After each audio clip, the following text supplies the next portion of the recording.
इस चैप्टर का मतलब इसके पिछली वाली क्लास में इस चैप्टर का हम लोगों ने पहला पार्ट पढ़ा था और पहले पार्ट में पढ़ा था कि क्या बेसिस है क्लासिफिकेशन का और प्लांट किंगडम में कौन कौन से लोग आते थे। सो मैं एक बार आपके सामने फिर से थोड़ा सा रिकैप करता हूँ। टॉपिक हमारा आज भी वही है जिसका नाम है प्लांट किंगडम, और हमको आइडिया है कि प्लांट किंगडम में हमें क्या क्या पढ़ना है। हमने कल भी बता दिया था कि हमें यहाँ पर पढ़ने हैं एल्गी, हमें पढ़ने हैं ब्रायोफाइटा, हमें पढ़ने हैं टेरिडोफाइटा, ये प्लांट के प्रकार है। इसके अलावा हमने पढ़ने हैं जिम्नोस्पर्म, और जिम्नोस्पर्म के अलावा हमें पढ़ने हैं एंजियोस्पर्म। कल की जो टीचिंग थी उस टीचिंग में मैंने आपको बताया था कि एल्गी से लेकर जिम्नोस्पर्म तक they are the non flowering plant, इनमें फ्लावर नहीं निकलते। ये नॉन फ्लावरिंग प्लांट है, इनमें कभी फ्लावर नहीं निकलते। और एंजियोस्पर्म ये फ्लावरिंग प्लांट है।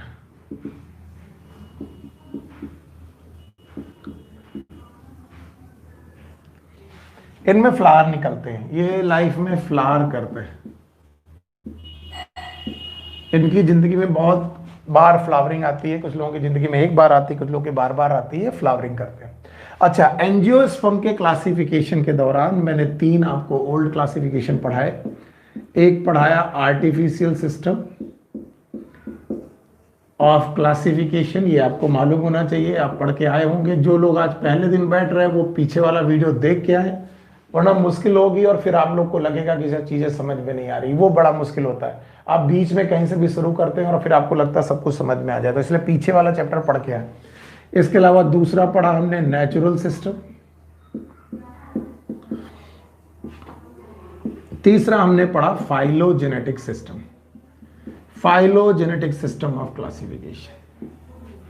सो आप ध्यान से देखेंगे, algae, bryophyta, pteridophyta, gymnosperm, angiosperm में बाकी चारों लोग हैं नॉन फ्लावरिंग, एंजियोस्पर्म है फ्लावरिंग, इनकी जिंदगी में फ्लावर आते हैं, इनकी जिंदगी में फ्लावर नहीं आते। और एंजियोस्पर्म के क्लासिफिकेशन के दौरान मैंने ये 3 प्रकार के क्लासिफिकेशन आपको ऑलरेडी पढ़ा रखे हैं। एक पढ़ाया आर्टिफिशियल सिस्टम ऑफ क्लासिफिकेशन, दूसरा पढ़ाया नेचुरल सिस्टम ऑफ क्लासिफिकेशन, फिर फाइलोजेनेटिक सिस्टम ऑफ क्लासिफिकेशन भी मैंने आपको पढ़ाया। इसके अलावा मैंने आपको 3 न्यू सिस्टमैटिक भी पढ़ाए थे, जिसमें से न्यूमेरिकल टेक्सोनॉमी हमने आपको पढ़ा के रखी है। न्यूमेरिकल टेक्सोनॉमी के अलावा हमने आपको साइटोटैक्सोनॉमी पढ़ा के रखी है, ये हमने पढ़ा रखी है साइटोटैक्सोनॉमी। और साइटोटैक्सोनॉमी के अलावा हम लोगों ने कीमोटैक्सोनॉमी भी पढ़ रखी है। तो ये है हमारे पिछले क्लास का रिकैप, इतना हमने पढ़ लिया है। एक और बात जो मुझे बतानी है, मैंने बोला था प्लांट मल्टी सेलुलर ही होने चाहिए, क्योंकि विटेकर का प्लांट किंगडम हमेशा मल्टी सेलुलर है। यूकैरियोटिक होने चाहिए, मल्टी सेलुलर के साथ साथ यूकैरियोटिक होने चाहिए, और इन्हें फोटोसिंथेसिस करने आना चाहिए। फोटोसिंथेसिस करने की वजह से ये ऑटोट्रॉपिक भी होंगे, यानी अपना खाना खुद बना लेते होंगे। और ऐसे लोग जो अपना खाना खुद बना लेते हैं उन्हें हम लोग ऑटोट्रॉपिक न्यूट्रिशन वाले प्लांट बोलते हैं। सो ये रहा हमारा रिकैप जो पिछली बार का है। अच्छा, अब आप खुद सोच के बताओ, अगर मुझे प्लांट किंगडम शुरू से पढ़ना हो तो मैं कहां से शुरू करूंगा? We have to start from the algae, then from the bryophyta, pteridophyta, gymnosperm, angiosperm. लेकिन बुक ने सबसे पहले क्या पढ़ा दिया? एंजियोस्पर्म का क्लासिफिकेशन। सो हम लोग इस एंजियोस्पर्म के एंजियोस्पर्म नहीं पढ़ाया, एंजियोस्पर्म का क्लासिफिकेशन हम पूरी तरीके से पढ़ चुके हैं, ये हमारा टॉपिक हो चुका है। बाकी बचते हैं एल्गी, ब्रायो, टेरिडो, जिम्नोस्पर्म, एक एक करके पढ़ते हैं। तो इस हिस्से में सबसे पहला हमारा, तो हम देखते हैं आज के टॉपिक में सबसे पहला टॉपिक हम लोग पढ़ने जा रहे हैं, and that topic is known as algae. Algae, सबसे पहले व्हाट इज एल्गी? एल्गी का एक्चुअली लिटरल मतलब है सीवीड। ये अनवांटेड प्लांट है समुद्रों के, ऐसा माना जाता है। अनवांटेड इस दुनिया में कुछ नहीं है, एक्चुअली अनवांटेड इस दुनिया में कुछ नहीं है, लेकिन इसे नाम दिया गया सीवीड। वीड का मतलब होता है खरपतवार, सी मतलब समुद्र, समुद्री खरपतवार है। अगर समुद्री खरपतवार है तो इनके बारे में कुछ ना कुछ आइडिया होना चाहिए। तो अब हम लोग आज एल्गी के बारे में ज्यादा से ज्यादा स्ट्रक्चर पढ़ने, ज्यादा से ज्यादा चीजें पढ़ने की कोशिश करते हैं। Okay, what are the algae? Algae, they are the organism, ये एक ऐसे ऑर्गेनिज्म है which belongs to plant kingdom.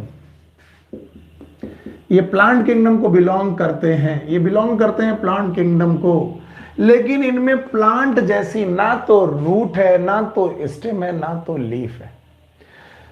Algae are the organism belongs to plant kingdom but not having क्या क्या इनके पास नहीं है, इनके पास क्या क्या नहीं है? रूट नहीं है इनके पास स्टेम भी नहीं है, और इनके पास लीफ भी नहीं है। तो ऐसी बॉडी जिसमें रूट ना हो, स्टेम ना हो, लीफ ना हो, ऐसी बॉडी को हम लोग थैलस लाइक बॉडी बोलते हैं। तो actually they have thallus like body. अगर कोई पूछे what is thallus like body, पहला ही क्वेश्चन पूछा जाएगा, what is thallus like body?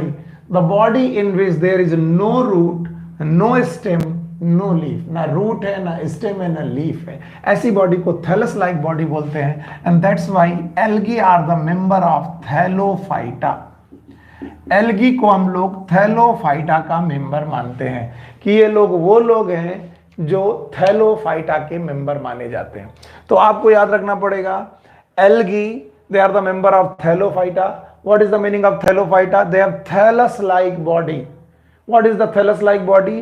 They are the plant. ये एक्चुअली प्लांट है, लेकिन इनमें प्लांट जैसे ना तो रूट है, ना तो स्टेम है, ना तो लीफ है। तो जिसमें ना तो रूट है, ना तो जड़ें हैं, ना तो तना है, ना तो पत्ती है, फिर उसे प्लांट माना ही क्यों गया?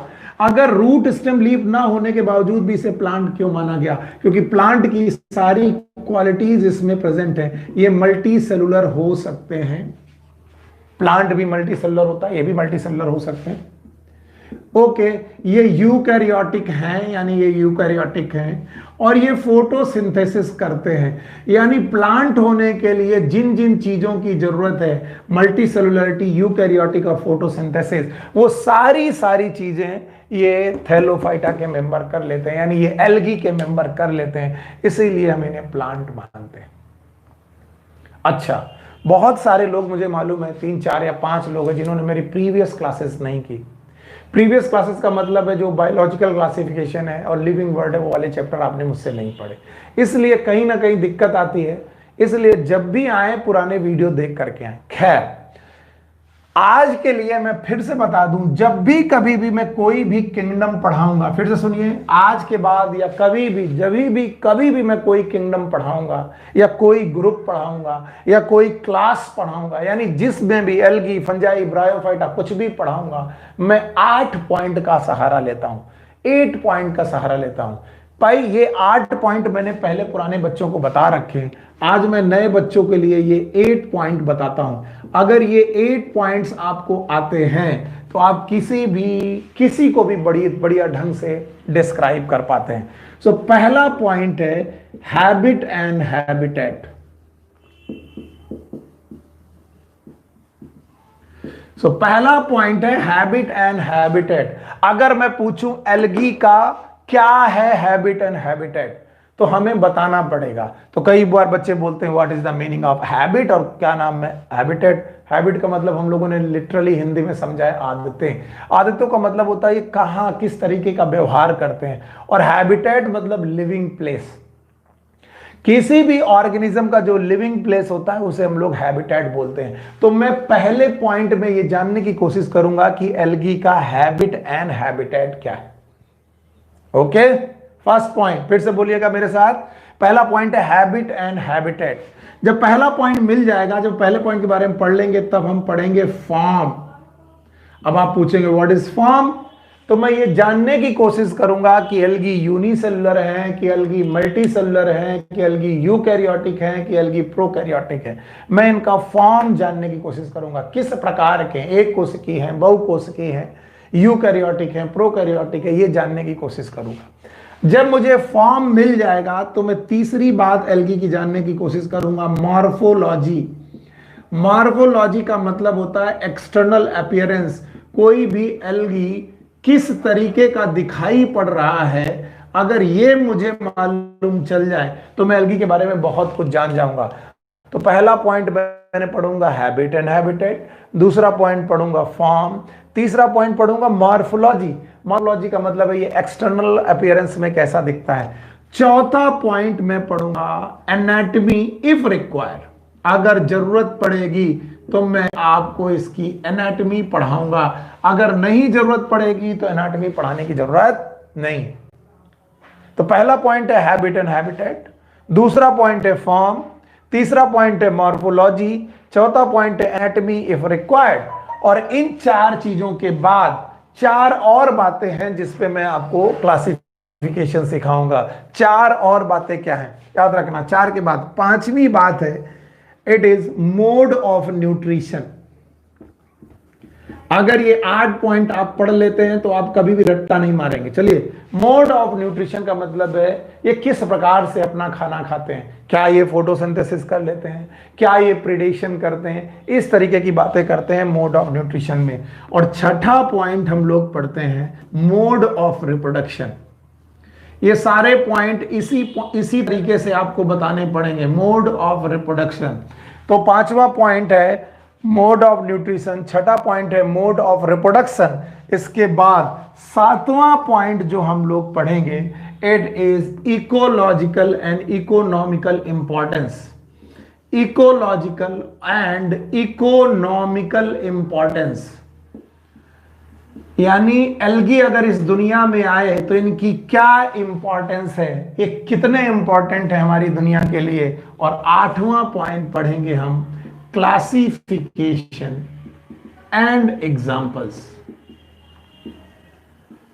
आठवां पॉइंट में हम पढ़ेंगे कि इनका क्लासिफिकेशन क्या है और इनके एग्जाम्पल क्या है। तो अगर ये 8 पॉइंट आप लोग जानते हैं तो हम लोग एल्गी को आसानी से समझ सकते हैं। तो चलिए एक छोटा सा परिचय लेते हुए इन 8 पॉइंट को दोहराते हैं। सबसे पहले प्लांट किंगडम में 5 लोगों को पढ़ना है, वो मैंने कल ही बता दिया था, मतलब पिछली क्लास में बता दिया था। पहली चीज है यस एल्गी, दूसरा ब्रायोफाइटा, तीसरा टेरिडोफाइटा, चौथा जिम्नोस्पर्म, पांचवा एंजियोस्पर्म। एंजियोस्पर्म एक फ्लावरिंग प्लांट है, यानी उनमें फ्लावर निकलते हैं। इस दुनिया में जितनी जगह पर फ्लावर निकलता हुआ कोई प्लांट दिख जाए तुम समझो वो एंजियोस्पर्म है। एंजियोस्पर्म के बाद बाकी बचे नॉन फ्लावरिंग प्लांट, और नॉन फ्लावरिंग प्लांट को एक एक करके हम लोग इन्हें पढ़ना चालू कर रहे हैं। चलो सबसे पहले हमने एल्गी पढ़ा। एल्गी को सीवीड बोलते हैं। ये एक ऐसा ऑर्गेनिज्म है जो प्लांट किंगडम को बिलोंग तो करता है, लेकिन ना तो प्लांट जैसी रूट है, ना तो स्टेम है, ना तो लीफ है। रूट स्टेम लीफ नहीं है, तो बॉडी कैसी है, थैलस लाइक बॉडी होने की वजह से इन्हें हम लोग थैलोफाइटा का मेंबर मानते हैं। प्लांट जैसा कुछ नहीं, फिर भी प्लांट किंगडम में क्यों रखे जाते हैं, क्योंकि ये मल्टीसेलुलर है, यूकैरियोटिक है, फोटोसिंथेसिस है। याद रखना, किसी भी किंगडम को, किसी भी क्लास को, किसी भी फाइलम को मैं इन्हीं 8 पॉइंट पे पढ़ा देता हूं। पहला पॉइंट है हैबिट एंड हैबिटेट, आप लोग याद रखें। दूसरा फॉर्म, तीसरी मॉर्फोलॉजी, चौथी एनाटॉमी इफ रिक्वायर्ड, पांचवी मोड ऑफ न्यूट्रिशन, छठा मोड ऑफ रिप्रोडक्शन, सातवां इकोलॉजिकल इंपॉर्टेंट, आठवां क्लासिफिकेशन एंड एग्जाम्पल। और अगर ये 8 पॉइंट हैं आपको आते हैं तो चलिए मेरे साथ इन 8 पॉइंट को एक एक करके पढ़ना चालू करिए। एल्गी में पहला पॉइंट है पहला पॉइंट है habit and habitat. Habit and habitat, अगर मैं पूछूं कि एल्गी कहां रहता है और इसकी कैसी आदतें हैं, तो याद रखना एल्गी को हम लोग बोलते हैं fish of plant kingdom. Algae is considered as fish of plant kingdom. ये प्लांट किंगडम की मछलियों की तरह व्यवहार करते हैं। जैसे मछलियां होती हैं एनिमल किंगडम में, वैसे प्लांट किंगडम की मछलियों की तरह व्यवहार करते हैं। अब आप फिश के बारे में अपनी एक फेमस पोएम सुना सकते हैं, मछली जल की रानी है। Yes, you can say the algae जल की रानी है। तो इनका हैबिटेट है एक्वेटिक हैबिटेट। एक्वेटिक हैबिटेट का मतलब है ये वाटर में रहते हैं। तो एल्गी का अगर कभी कोई हैबिटेट पूछे तो आप बोलोगे सर ये एक्वेटिक हैबिटेट में रहते हैं, पानी वाली जगह पे रहते हैं जहां पानी हो। और पानी इस एनवायरनमेंट में मेनली दो तरीके का है, इकोलॉजी पॉइंट ऑफ व्यू से मेनली दो प्रकार का है, वैसे दो तीन प्रकार का है लेकिन पहले दो लिखते हैं। एक तो फ्रेश वाटर।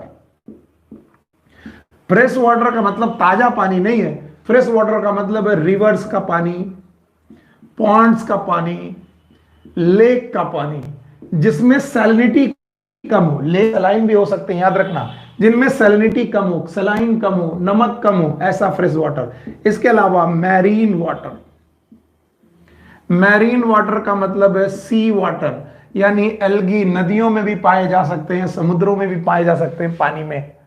लेकिन इसके अलावा एक्वेटिक हैबिटेट के अलावा ये डिफरेंट मॉइस्चर वाली जगह पर रह सकते हैं, ये मॉइस्चर वाली जगह पर भी रह सकते हैं।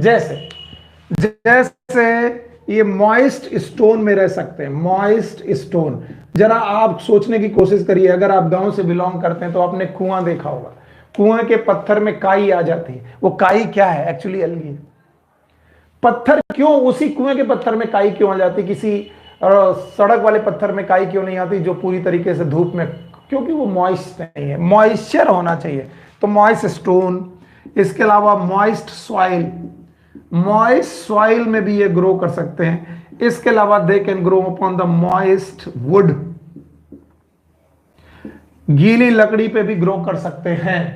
इसके अलावा मैंने आपको लाइकेन पढ़ाए थे, लाइकेन, सो आपने पढ़े थे लाइकेन में दो लोग एक साथ रहते हैं, एक रहता है एल्गी और दूसरा रहता है फंजाई। तो ये सिम्बियोटिक कंडीशन में भी रह सकते हैं, एल्गी और फंजाई की सिम्बायोसिस हो सकती है। इनके हैबिट एंड हैबिटेट ये हैं, और कोई भी चीज ऐसी नहीं जो एनसीईआरटी के बाहर हो, सब कुछ एनसीईआरटी में लिखा है। तो हैबिट एंड हैबिटेट में एल्गी को fish of plant kingdom consider किया जाता है, और ऐसा माना जाता है कि एक्वेटिक हैबिटेट में रहते हैं। ऐसी जगह पर जहां पानी ज्यादा हो, पानी ज्यादा हो मतलब फ्रेश वाटर में भी रह सकते हैं, मरीन वाटर में भी रह सकते हैं। फ्रेश वाटर में river, ponds, lake, marine water में सी वाटर में रह सकते हैं। इसके अलावा मॉइस्चर वाली प्लेस में जहां पर खूब सारा पानी जैसा मॉइस्चर हो, या फिर आप मॉइस्चर का मतलब समझते हो आर्द्रता हो, वहां पर रह सकते हैं। मॉइस्ट स्टोन में, मॉइस्ट सॉइल में, मॉइस्ट वुड में, लाइकेन की तरह रह सकते हैं। इवन ये भालू की पीठ में भी रह सकते हैं। There are some algae, these are known as epizoic, epizoic algae. Epi का मतलब है ऊपर, जोइक मतलब एनिमल, एनिमल के ऊपर भी रह सकते हैं, एनिमल की मॉइस्ट स्किन के ऊपर रह लेते हैं। एंड ये इसका एग्जाम्पल है स्लॉथ बियर, जो भालू होता है, स्लॉथ बियर उसे बोलते हैं, उस भालू की मॉइस्ट स्किन के ऊपर भी एल्गी रह लेते हैं।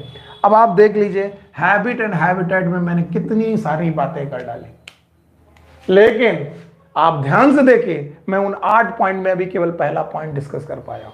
Yes, first point is habit and habitat, और आप मेरे साथ बताएंगे हैबिट एंड हैबिटेट मुझे हटाना है क्योंकि बोटा बोर्ड खाली करना है। हैबिट एंड हैबिटेट में एल्गी को fish of plant kingdom consider करते हैं, पहला पॉइंट याद हो गया। दूसरा, ये एक्वेटिक हैबिटेट में रहते हैं। फिश मतलब मछली, मछली कहाँ रहती है? पानी में, पानी में रहते हैं। पानी फ्रेश वाटर भी हो सकता है, मरीन वाटर भी हो सकता है। फ्रेश वाटर जिसमें सैलिनिटी कम हो, नमक कम हो, और मरीन वाटर समुद्री का पानी हो सकता है। इसके अलावा मॉइस्चर वाली जगह पे रह सकते हैं, moisture stone, moisture soil, moist would में रह सकते हैं। इसके अलावा लाइकेन में सिम्बायोसिस कंडीशन में रह सकते हैं। इसके अलावा एपिजोइक कंडीशन में रह सकते हैं किसी एनिमल के ऊपर, और वो है स्लॉथ बियर। अगर मैंने एल्गी का पहला पॉइंट डिस्कस कर लिया है तो दूसरा पॉइंट आप मुझे सजेस्ट करिए, करना भी चाहिए आपको, अगर आप पढ़ रहे हो और आप जिंदा हैं और आप जाग रहे हैं। तो दूसरा पॉइंट है फॉर्म। आपको दूसरा पॉइंट डिस्कस करना चाहिए कि एल्गी का फॉर्म क्या है, एल्गी किस तरीके का दिखता है, यूनिसेलुलर दिखता है सर कि मल्टीसेलुलर दिखता है, किस तरीके से एल्गी दिखता है। आइए मैं आपको फॉर्म दिखाता हूं। याद रखना, फॉर्म जब देखेंगे तो एल्गी यूनिसेलुलर भी है। अब आपका दिमाग माथा घूमेगा, लेकिन मैं थोड़ी देर बाद आपको इसका डिस्कस बताता हूं। एल्गी मल्टी सेलुलर भी है। तो algae are unicellular as well as multicellular, लेकिन इस दुनिया में यूनिसेलुलर एल्गी को प्रोटिस्टा में रखा गया है। 5 किंगडम मैंने पढ़ाए थे, और 5 किंगडम में, पांचों किंगडम में एक किंगडम था मोनेरा, एक का नाम था प्रोटिस्टा, फिर था फंजाई, फिर था प्लांट, फिर था एनिमल। मोनेरा और प्रोटिस्टा यूनिसेलुलर थे। अगर आप यूनिसेलुलर एल्गी के एग्जाम्पल जानने की कोशिश करें तो वो थे क्राइसोफाइटा, अगर आपको भूले नहीं हो। इसके अलावा डाइनोफ्लैजलेट्स, अगर आप भूले नहीं हो, एटसेट्रा। तो एल्गी का फॉर्म यूनिसेलुलर भी हो सकता है, एल्गी का फॉर्म मल्टी सेलुलर भी हो सकता है, लेकिन हम मल्टी सेलुलर वाला एल्गी यहां पर डिस्कस करेंगे, क्योंकि multi cellular algae belong to plant kingdom. Plant kingdom से बिलोंग करने वाला जो एल्गी है वो मल्टी सेलुलर एल्गी होगा, और मल्टी सेलुलर एल्गी ये प्लांट किंगडम को ही बिलोंग करेंगे, बहुकोशिकीय algae. Whether it is unicellular और मल्टी सेलुलर, एक कोशिकीय और बहुकोशिकीय, ये सब के सब होंगे यूकैरियोटिक। यूकैरियोटिक, कई बार बच्चे मुझसे पूछते हैं इसका मतलब आप क्लास नहीं समझ पा रहे हो। यूकैरियोटिक का मतलब है इनकी कोशिका के अंदर जब आप एंट्री करेंगे तो आपको वेल फॉर्म न्यूक्लियस मिलेगा। जिनके पास ट्रू न्यूक्लियस मिलेगा उन्हीं को हम लोग यूकैरियोटिक बोलते हैं। तो याद रखना, एल्गी का फॉर्म अगर कोई बोले तो बोले एल्गी यूनिसेलुलर भी होते हैं, एल्गी मल्टीसेलुलर भी होते हैं, लेकिन यूनिसेलुलर एल्गी जो होते हैं वो प्रोटिस्टा में रखे जाते हैं, मल्टीसेलुलर एल्गी जो है वो रखे जाते हैं प्लांट किंगडम में। और हम मल्टीसेलुलर एल्गी और यूनिसेलुलर एल्गी दोनों को पढ़ लें, अच्छा रहेगा एल्गी पढ़ लें, लेकिन जो मल्टीसेलुलर है they are considered in plant kingdom. Okay, इसके बाद जब एल्गी में दूसरा पॉइंट फॉर्म हो गया तो तीसरा पॉइंट आपको समझना चाहिए कि एल्गी की मॉर्फोलॉजी कैसी है। तो third point is known as morphology. Actually NCERT में मॉर्फोलॉजी को भी फॉर्म के रूप में ही दिखाया गया है, लेकिन फिर भी हम मॉर्फोलॉजी को अलग करके पढ़ते हैं। मॉर्फोलॉजी में बेसिक एल्गी की 3 मुख्य मॉर्फोलॉजी हैं, याद रखना। कुछ एल्गी ऐसे मिलेंगे जो एक साथ कॉलोनी बनाकर रहेंगे। कॉलोनी बना के रखने का मतलब है बहुत सारे एल्गी मिल करके ग्रुप बनाएंगे और ग्रुप बना करके रहने लगेंगे। उस ग्रुप बनाकर रहने के में उनके चारों तरफ म्यूसिलेज कवरिंग आ जाएगी, और इस म्यूसिलेज कवरिंग के बाद हम लोग इन्हें बोलेंगे these are known as colonial algae. Colony बना के रहने वाले एल्गी को हम लोग कॉलोनियल एल्गी बोलते हैं। तो इनकी मॉर्फोलॉजी में जब देखने जाओगे तो मुख्य मॉर्फोलॉजी में तुम देखोगे ये कॉलोनियल एल्गी है। मल्टीसेलुलर वाले जो एल्गी है वो कॉलोनियल एल्गी है। इसका एग्जाम्पल आपके सामने है वॉलवॉक्स। ओके, तो एक फॉर्म ये है कि ये लोग कॉलोनियल एल्गी हैं। Example Volvox. ये क्वेश्चन एक बार नीट में पूछा जा चुका है कि बताइए कॉलोनियल एल्गी का एग्जाम्पल बताइए।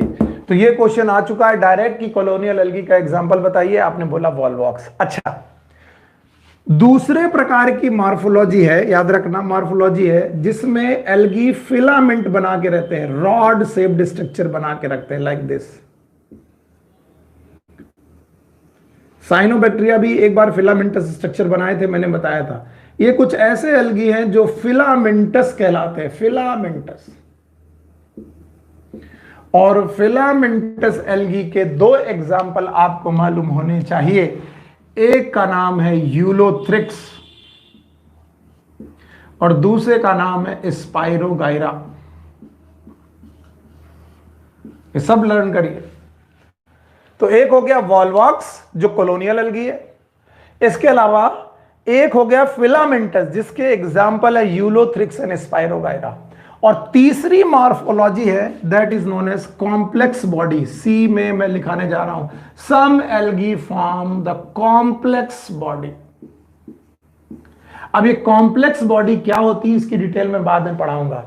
इन कॉम्प्लेक्स बॉडी के एग्जाम्पल है केल्प्स। बोलते हैं इतनी कॉम्प्लेक्स बॉडी है कि इन्हें बोलते हैं समुद्र के दैत्य, इतने बड़े बड़े 100-100 मीटर के algae. So they are known as giants of algal worlds, giants of algal world. एल्गी के जो दैत्याकार बेटा एल्गी है उन्हें हम लोग बोलते हैं जायंट्स। इनके एग्जाम्पल हैं केल्प्स, और ये आप लोग याद रखेंगे। तो हम लोगों ने बेसिक बात जो डिस्कस की है वो डिस्कस की है आज फॉर्म और मॉर्फोलॉजी की। पहले हमने डिस्कस की थी आपके सामने हैबिट एंड हैबिटेट की, फिर मैंने आपके सामने डिस्कस किया फॉर्म, और फिर मैंने डिस्कस किया मॉर्फोलॉजी। समझ रहे हैं आप? अब आप मुझे बताइए हैबिट एंड हैबिटेट, फॉर्म और मॉर्फोलॉजी के बाद क्या पढ़ना चाहिए? Yes, anatomy if required. तो हमारे पास दूसरा और तीसरा और ये चौथा पॉइंट आ गया, एनाटॉमी इफ रिक्वायर्ड। मैं लिख दूं एनाटॉमी नॉट रिक्वायर्ड। अगर एनाटॉमी रिक्वायर्ड नहीं है तो पढ़ने की जरूरत भी नहीं है। इसका मतलब हम लोग एल्गी की एनाटॉमी को पढ़ने वाले नहीं है। सो हमने 8 पॉइंट में से 4 पॉइंट अभी का अभी डिस्कस कर लिए। 8 पॉइंट में 4 पॉइंट हमारे हाथ में आ गए। तो चलो एक एक करके बताओ। पहला पॉइंट था हैबिट एंड हैबिटेट। मैंने बोला था मछली है, पानी में रह सकता है, फ्रेश वाटर मैरीन में हो सकता है, moist soil, moist stone, moist would. इसके अलावा सिम्बायोसिस बताई थी मैंने। इसके अलावा बताया था एपिजोइक, एनिमल स्लॉथ बियर के ऊपर रह सकता है। फिर फॉर्म बताया, ये एक कोशिकी हो सकते हैं, बहुकोशिकीय हो सकते हैं। एक कोशिकीय हुए तो प्रोटिस्टा में जाएंगे, बहुकोशिकीय हुए तो प्लांट में जाएंगे। बहुकोशिकीय लोगों की मॉर्फोलॉजी 3 प्रकार की। कॉलोनी बना के रखेंगे तो कॉलोनियल बोलेंगे, एग्जाम्पल है वॉल्वॉक्स। इसके अलावा फिलामेंट बना के, रॉड से स्ट्रक्चर बना के रखेंगे तो फिलामेंटस बोलेंगे। और इसके अलावा कॉम्प्लेक्स बॉडी बोलेंगे। कॉम्प्लेक्स बॉडी के एग्जांपल हैं कैल्ब, और फिलामेंटस बॉडी के एग्जांपल है यूलोथ्रिक्स एंड स्पाइरोगायरा। इसके अलावा मैंने बोला एनाटॉमी की जरूरत नहीं है, एनाटॉमी इज नॉट रिक्वायर्ड। तो हो गया हैबिट एंड हैबिटेट, हो गया फॉर्म, हो गया मॉर्फोलॉजी, हो गया एनाटॉमी इफ रिक्वायर्ड। अब आता है मोड ऑफ न्यूट्रिशन।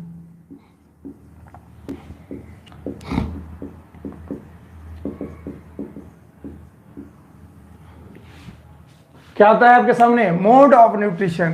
तो याद रखना, algae have chlorophylls, algae have chlorophyll. इनके पास डिफरेंट टाइप के क्लोरोफिल होते हैं एंड अदर पिगमेंट्स ऑल्सो, और भी अलग अलग प्रकार के पिगमेंट्स भी होते हैं इनमें। तो इन एल्गी में खूब सारी क्लोरोफिल और खूब पिगमेंट होते हैं। सो दे कैन परफॉर्म फोटोसिंथेसिस, ये प्रकाश संश्लेषण की प्रक्रिया कर लेते हैं। आप लोगों ने पढ़ा होगा प्रकाश संश्लेषण।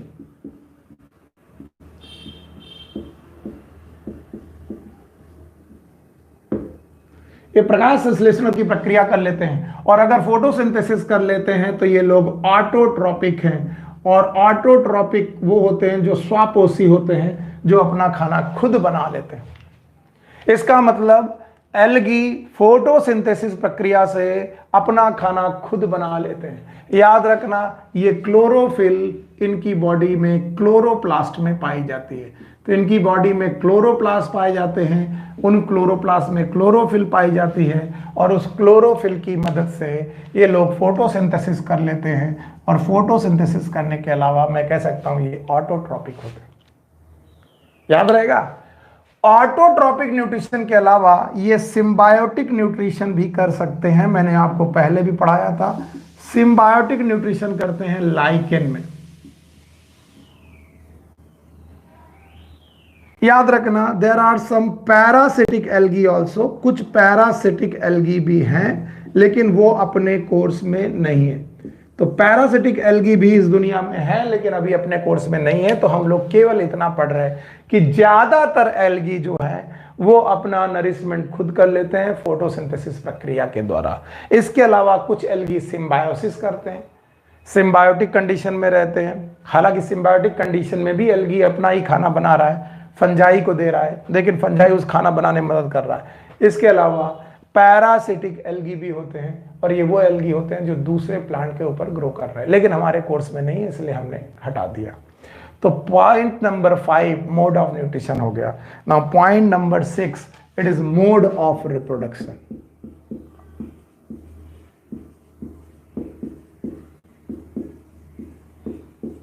ये प्रजनन का मुख्य क्या तरीका अपनाते हैं, that is known as mode of reproduction. अगर आप भूले नहीं हो तो मैंने पहले ही आपको पढ़ाया है कि 3 प्रकार के मोड ऑफ रिप्रोडक्शन होते हैं। One is known as vegetative reproduction, okay. दूसरे तरीके का रिप्रोडक्शन होता है जिसे बोलते हैं एसेक्सुअल रिप्रोडक्शन,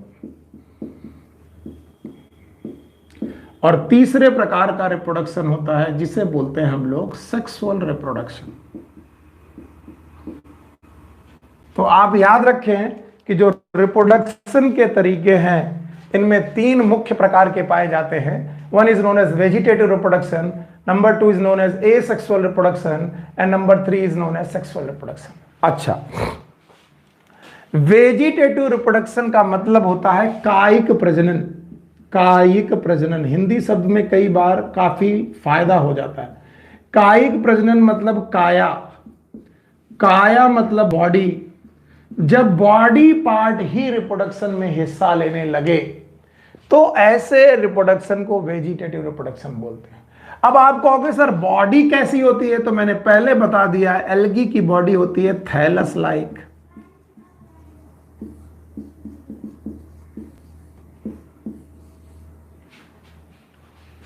अब एल्गी की बॉडी थैलस लाइक है, तो ये बॉडी ही टूट कर दो बॉडी में दो बॉडी बना दे, तीन बॉडी बना दे, 10 बॉडी बना दे, ऐसा प्रजनन कहलाएगा vegetative reproduction.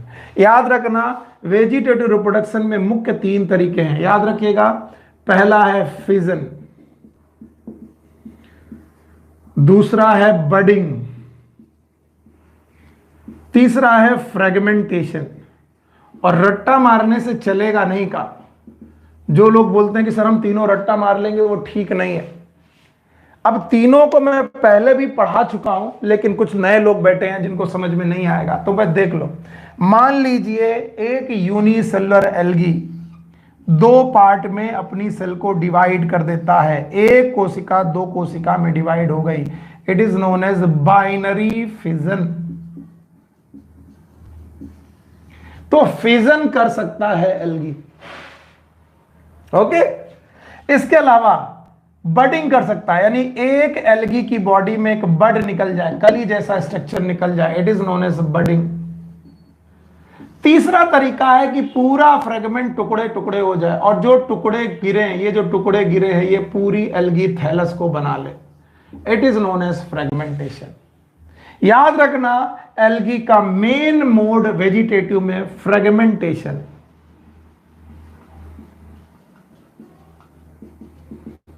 Main vegetative reproduction, यानी एल्गी अगर वेजिटेटिव रिप्रोडक्शन कर रहा है तो मेनली वो किस तरीके का रिप्रोडक्शन करने की कोशिश करेगा, दैट फ्रेगमेंटेशन। फ्रेगमेंटेशन वो मेन तरीके से करने की कोशिश करेगा। सो याद रखना, they may form the binary fission, they may form the fragmentation, they may form the you know that. ये क्या क्या और कर सकते हैं आपके सामने, मैंने अभी अभी आपके सामने बनाने की कोशिश की। फ्रेगमेंटेशन कर सकते हैं, फिजन कर सकते हैं, बडिंग कर सकते हैं, लेकिन मुख्य रूप से ये जो बेटा करते हैं वो फ्रेगमेंटेशन मोड ऑफ रिप्रोडक्शन करते हैं। इसके अलावा सेक्सुअल में बाद में पढ़ाऊंगा, इतनी जगह पर मैं एसेक्सुअल रिप्रोडक्शन पढ़ा दे रहा हूं। तो चलिए सेक्सुअल रिप्रोडक्शन के लिए मैं अलग जगह ढूंढ लूंगा, अभी केवल मैं एसेक्सुअल रिप्रोडक्शन बोल। एसेक्सुअल रिप्रोडक्शन के दौरान there is no gamete formation. Generally कोई गैमीट बनने की जरूरत नहीं है, तभी तो बोला गया एसेक्सुअल रिप्रोडक्शन। लेकिन इनकी थैलस पर देखिए, ये रहा बॉडी थैलस, इनके थैलस पर एक स्पेशल स्ट्रक्चर पैदा होता है। इस स्पेशल स्ट्रक्चर का नाम है स्पोरेंजिया।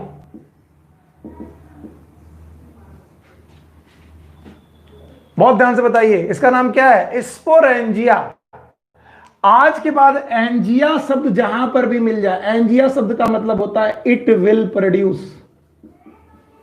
ऐसा आप लिख लें, इट विल प्रोड्यूस। और क्या प्रोड्यूस होगा, जो आगे लिखा है, आगे लिखा है स्पोर। अगर यहां लिखा होता सुनीलेंजिया, it will produce Sunil. Gametangia, it will produce gamete. Sporangia, it will produce spore. इसका मतलब है इनकी बॉडी में स्पोरेंजिया नाम का स्ट्रक्चर बनेगा, जिसमें छोटे छोटे हैप्लॉइड स्पोर्स बनेंगे, और ये स्पोर बस्ट होंगे, और जहां गिरेंगे वहां पूरा एल्गा का थैलस बन जाएगा। याद रहेगा। इसका मतलब स्पोरेंजिया से बनने वाले स्पोर अगर रिप्रोडक्शन करें तो इसे एसेक्सुअल रिप्रोडक्शन कहते हैं। अब स्पोर दो प्रकार के हैं जो आपको याद रखने पड़ेंगे, मैं यहां लिख दे रहा हूं, इसी जगह पर जगह है मेरे पास और कोई जगह नहीं बची, मैं यहां लिख दे रहा हूं। एसेक्सुअल रिप्रोडक्शन में एक ऐसा स्पोर होगा जिसमें फ्लैजला प्रेजेंट होंगे। फ्लैजला प्रेजेंट का मतलब है ये मोटाइल स्पोर होगा, और अगर ये मोटाइल स्पोर होगा तो इसे बोलेंगे जू स्पोर। इसका मतलब एल्गी अपना रिप्रोडक्शन जू स्पोर की मदद से कर सकते हैं, और अगर बिना फ्लैजला का स्पोर होगा it is non motile spore. और अगर कोई नॉन मोटाइल स्पोर है तो उसे बोलेंगे ए प्लानो स्पोर। सो वेजिटेटिव रिप्रोडक्शन करते वक्त ये रिप्रोडक्शन करते वक्त ये तीन प्रकार के मोड उठा सकता है। One is known as vegetative reproduction, दूसरा उठा सकता है एसेक्सुअल रिप्रोडक्शन, तीसरा उठा सकता है सेक्सुअल रिप्रोडक्शन। मैंने वेजिटेटिव बता दिया, इट इज कायिक प्रजनन। मैंने एसेक्सुअल रिप्रोडक्शन बता दिया आपको कि स्पोरेंजिया में बनने वाले स्पोर अगर मोटाइल स्पोर हैं तो जू स्पोर, नॉन मोटाइल स्पोर हैं तो ई प्लानो स्पोर। लेकिन मैंने सेक्सुअल रिप्रोडक्शन अभी नहीं बताया, चलिए वो भी देखते हैं, जगह खाली करते हैं। तो चलिए पॉइंट नंबर 5 याद दोबारा रिवाइज करते हैं मोड ऑफ न्यूट्रिशन के रूप में। न्यूट्रिशन अपना नरिशमेंट कैसे करेंगे? एल्गी के पास क्लोरोप्लास्ट होते हैं, उनमें क्लोरोफिल होता है, फोटोसिंथेसिस करते हैं, ऑटोट्रॉपिक होते हैं। याद रखना ये तरीके हैं रिप्रोडक्शन के। इसके बाद न्यूट्रिशन के, इसके बाद रिप्रोडक्शन में तीन प्रकार का reproduction, vegetative, asexual, sexual. Vegetative reproduction में मुख्य तीन प्रकार के रिप्रोडक्शन में पहला फिजन, दूसरा बर्डिंग, तीसरा फ्रेगमेंटेशन। इनमें भी सबसे ज्यादा फ्रेगमेंटेशन, एल्गी जनरली फ्रेगमेंटेशन ही करते हैं। एसेक्सुअल रिप्रोडक्शन करते वक्त गैमीट नहीं बनाएंगे, लेकिन अपनी बॉडी की स्पोरेंजिया में स्पोर बनाएंगे, और वो स्पोर अगर मोटाइल होंगे तो जू स्पोर कहलाएंगे, और नॉन मोटाइल होंगे तो ए प्लानो स्पोर कहलाएंगे। अब बचता है sexual reproduction. So mode of reproduction का जो तीसरा तरीका है that is known as sexual reproduction.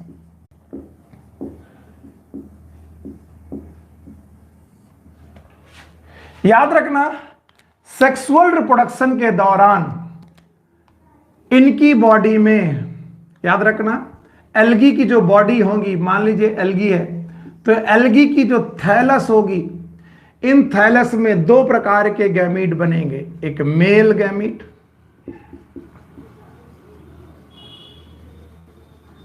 और दूसरी बॉडी में फीमेल गैमीट बनेगा।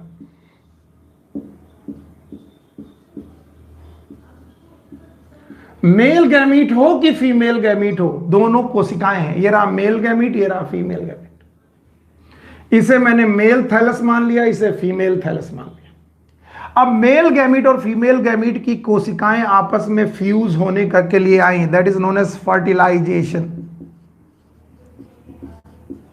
और फर्टिलाइजेशन समझाते वक्त मैंने आपको एल्गी में, फंजाई में समझाया था कि किसी भी कोशिका में न्यूक्लियस होता है और साइटोप्लाज्म होता है। तो याद रखना होने लगेगा, वैसे वैसे ही इनके न्यूक्लियस भी फ्यूज होने लगेंगे। इसका मतलब साइटोप्लाज्म का फ्यूजन कहलाता है प्लाज्मोगैमी, साइटोप्लाज्म की गैमी, और न्यूक्लियस का फ्यूजन बोलाता है कैरियोगैमी।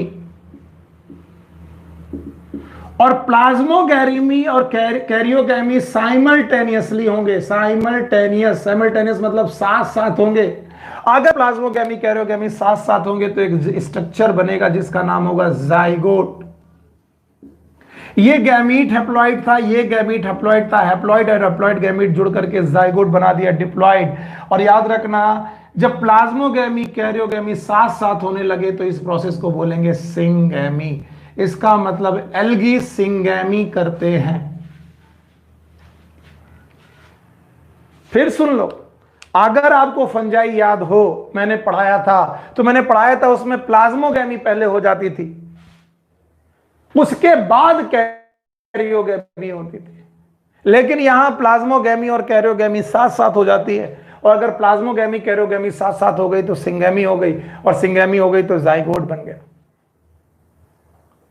अब सिंगैमी कितने प्रकार की हो सकती है? सिंगैमी मतलब मेल और फीमेल गैमीट का फ्यूजन कितने प्रकार का हो सकता है, उसे समझाने के लिए मैं आपके सामने यहां पर कुछ तरीके बताता हूं। ये रहा मेल, ये रहा फीमेल। ध्यान सुनना, mail gamete motile, female gamete भी मोटाइल, और मॉर्फोलॉजिकली दोनों देखने में एक जैसे, एकदम एक जैसे। यानी मेल और फीमेल गैमीट को देख के पता ना कर पाओ, इसका मतलब है इन दोनों गैमीट एक जैसे, एक मतलब आइसो, और ऐसी सिंगैमी कहलाएगी आइसोगैमस रिप्रोडक्शन। यानी ऐसी सिंगैमी जिसमें मेल और फीमेल गैमीट एक जैसे दिखाई पड़े, मेल भी मोटाइल फीमेल भी मोटाइल, जितना बड़ा मेल उतना बड़ा फीमेल गैमीट। अगर ऐसा हो जाए तो इस तरीके के रिप्रोडक्शन को बोलेंगे आइसोगैमस। और आइसोगैमस में फ्लैजलेटेड गैमीट का एग्जांपल है यूलोथ्रिक्स। ये एग्जांपल। ठीक इसी तरीके से मेल गैमीट भी नॉन मोटाइल, फीमेल गैमीट भी नॉन मोटाइल, और दोनों फ्यूज कर गए, पर दोनों देखने में बिल्कुल एक जैसे। ये कंडीशन भी है isogamous. It is also known as isogamous. आप देख लीजिए, ऊपर वाली कंडीशन भी आइसोगैमस है और नीचे वाली भी आइसोगैमस है। यहां पर भी दोनों गैमीट एक जैसे और यहां पर भी दोनों गैमीट एक जैसे, लेकिन दोनों में अंतर है। ये वाले दोनों में फ्लैजला है, इन वाले दोनों में फ्लैजला नहीं है। इसका एग्जांपल है स्पाइरोगाइरा।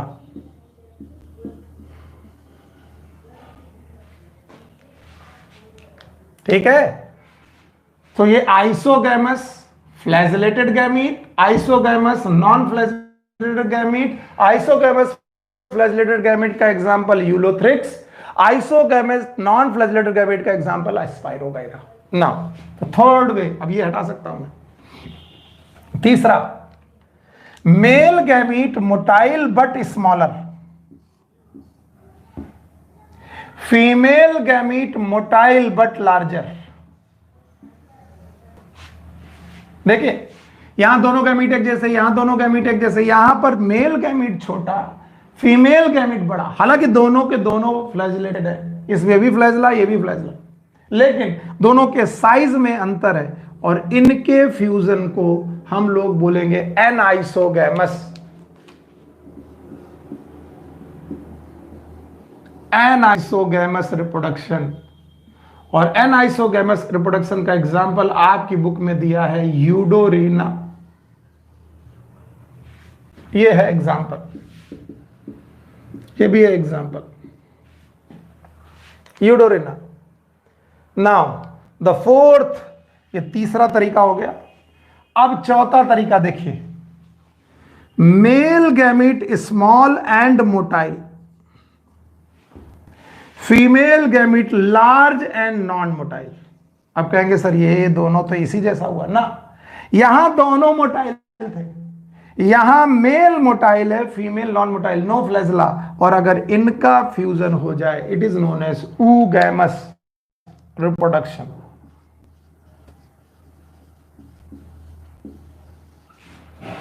इसे हम लोग oogamous रिप्रोडक्शन का नाम देंगे।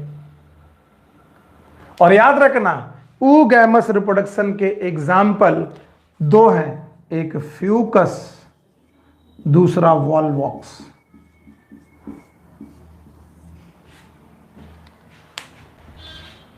तो ये था मोड ऑफ रिप्रोडक्शन, और आपको इस पे बहुत ध्यान से समझना चाहिए कि ये मोड ऑफ रिप्रोडक्शन क्या था और कैसे था। एक बार फिर से मैं बता दूं, पहला तरीका मोड ऑफ रिप्रोडक्शन में वेजिटेटिव है, दूसरा एसेक्सुअल है, तीसरा सेक्सुअल है। वेजिटेटिव रिप्रोडक्शन कायिक प्रजनन है, जिसमें फिजन हो सकता है, बर्डिंग हो सकता है, फ्रेगमेंटेशन हो सकता है, लेकिन मुख्य तरीका फ्रेगमेंटेशन है।